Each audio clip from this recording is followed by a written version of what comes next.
কোরবানির গোশত ফ্রিজে সংরক্ষণ বা শুকানো করা যাবে কিনা? কোরবানির গোশত ফ্রিজে সংরক্ষণ করে যেমন খাওয়া যাবে, একইভাবে রোদে শুকিয়ে সেটাকে সংরক্ষণ করে রান্না করে খাওয়া যাবে। এটি কোনো নাজায়েজ বিষয় নয়। আমাদের সমাজে একসময় মানুষের মধ্যে এটি কুসংস্কার জন্য বিশ্বাস ছিল যে কোরবানির গোশত শুকিয়ে খাওয়া যায় না, ফ্রিজে রাখা যায় না। মূলত দুইটাই করা যাবে। তবে এটা ঠিক যে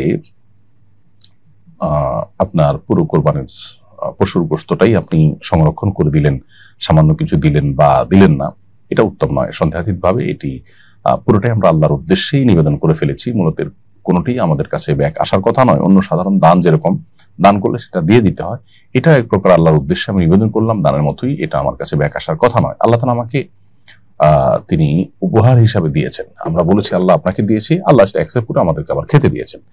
অতএব সেটার সবটুকু না খেয়ে আল্লাহর নির্দেশনা মোতাবেক কিছু খেয়ে কিছু দান করা উত্তম। বাকি যদি কেউ রেখে দেন, রেখে খান, তার কোরবানি হয়ে যাবে।